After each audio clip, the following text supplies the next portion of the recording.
Good morning, good evening, good afternoon. What is going on, chat? Y'all already know what time it is. Your Week 5 Fantasy Football Recap.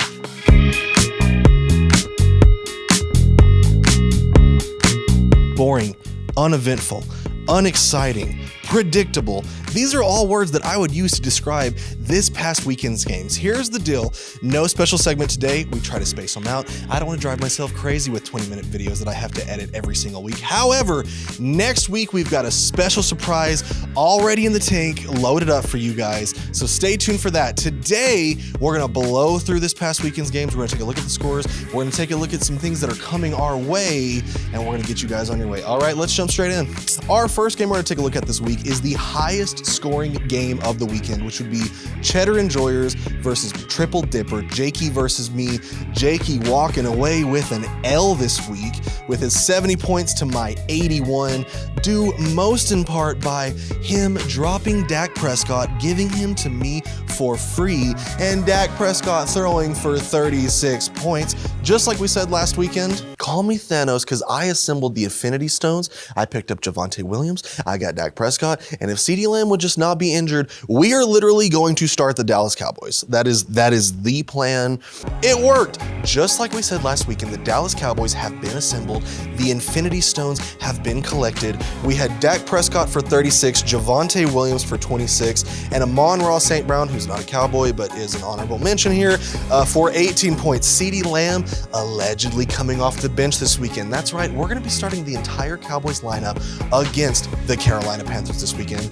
On the other side of the line, we had Matt Stafford with 31 points, Scatabo, who is looking like a freaking maniac on the field with 14 points, and Puka Nacua, who has continued to be a very consistent point earner for the Cheddar's Enjoyer with his 24 points. Of course, Bijan Robinson on bye week did hurt him a little bit, did give me the win, 11 points. All I want to do is just drive home the fact that the Cowboys are unstoppable.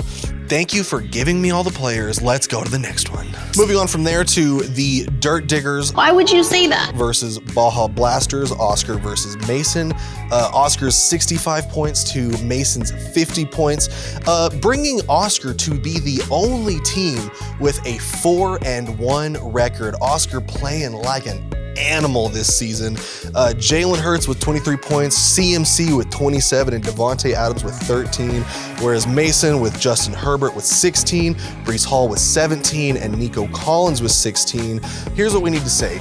Justin Herbert, the hype train for him being the MVP didn't even make it out of September, bro. You need to get rid of Justin Herbert, and I understand. I'm the one that told you to get Justin Herbert, all right? That's on me. However, manage your team. You know what I mean? I don't freaking know. Let's go to the next one. On to what Summer would consider to be an upset. Gravy Worms versus Stillwall. Ravenshade, aka Summer, versus Phil. Summer walking away with a win with 79 points to Phil's 61 points. Pat Mahomes going out for 28. Jonathan Taylor for 31. Garrett Wilson for 19. Whereas Phil picked up Kyler Murray since Lamar Jackson has been injured for 15. Jahmyr Gibbs for 16. And Jamar Chase, 29 points. The best he's done in weeks since Joe Burrow has been injured. Lamar Jackson also coming off the bench this week, supposedly. We'll see if that can get Phil back to that Titan status. But this is Summer's second win of the season. Maybe her team is turning over a new leaf. We'll see what happens. Let's move on. Now, to look at one of the two sleeper games, we've got Chum Bucket versus Booze Clues, Robert versus Sam. The Booze Clues looking like they had one too many this weekend with 54 points to Sam's 75 points. Of course, she had Baker Mayfield for 30, Saquon Barkley, who realized he's supposed to be good, for 17, and Najigba, who had a season high, potentially career high, I'm not honestly sure, 27 points. Where the other side of the line, we had Drake May on Robert's team, who is randomly getting insane amount of praise for this weekend, even though he only had 12 points. I don't really know what the hype is about there. Kyron Williams for 31, absolutely carrying, but not having enough support with Trey Tucker, who that's the first time I have ever seen that name in my life, going out for 11. Of course, McConkey on the bench for 14, Jaden Daniels sitting in the IR injured reserve spot with 19. So clearly Jaden Daniels could be put back in. Maybe a bit of an oversight from Robert. Who knows? Regardless, Sam looking like a sleeper with a 3 straight win streak. Here's the disrespectful thing. She told me yesterday she has not opened the fantasy football app in about 3 weeks, ever since she benched AJ Brown.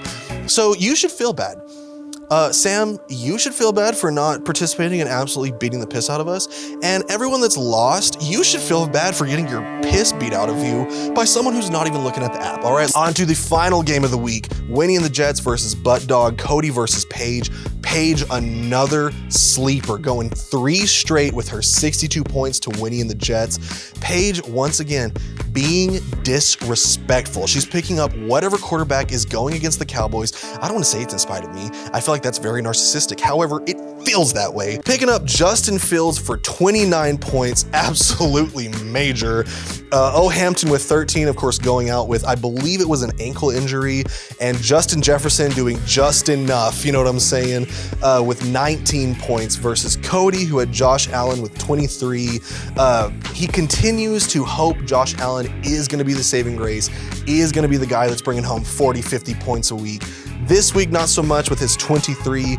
Ashton Genty, a bust week for the rookie with 15 points. And George Pickens, the arguable #1 receiver for the Cowboys with CeeDee Lamb being out, but getting hardly any targets this weekend for 13 points.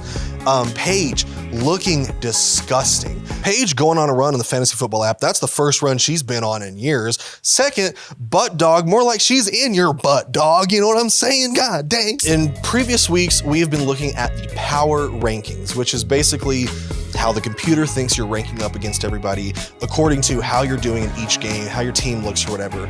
That's all fun and games. That number doesn't honestly mean much. It's just kind of how you should be ranking up against people.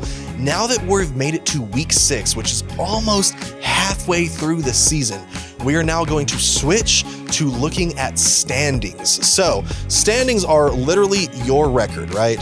As you can see here, Oscar, the only team with a 4-1 record. Moving to, this is the first time I saw this, the Cheddar's Enjoyer, Chum Bucket, and Butt Dog, the next down, tied for second with a 3-2 record, and the rest of the league with 2-3. This is only important because as we move forward and as we get closer to playoffs, your wins will matter. Whoever has the best record will clinch playoff spots. They will clinch a bye week in the playoffs. Whoever has the worst record will not participate in playoffs. They will be put in a loser's bracket. We don't really keep up with the loser bracket. We keep up with the winners, all right? This is not very important yet, but it will be, and as we move forward, I will keep notes on who is making it into those playoff slots. Here's the deal, guys. That's all we got for this week. Hot, heavy, short, and quick. What do I got? We got a special thing coming up next week. We've got plenty of questions. Will Lamar Jackson show up this weekend? Will Paige pick up the Panthers quarterback?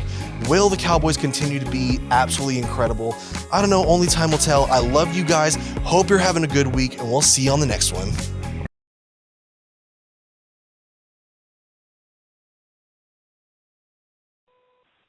I just want you to know how badly my feelings are hurt right now, because me and Sam are sitting here arguing, and I needed you to answer the phone. And I know for a fact if Sam called Cody, Cody would answer on the spot.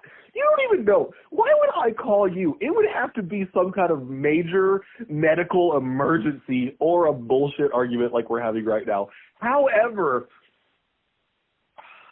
fake as fuck. You motherfucker. You called me, and I'm trying to be nice and call you back. I hope nothing's wrong.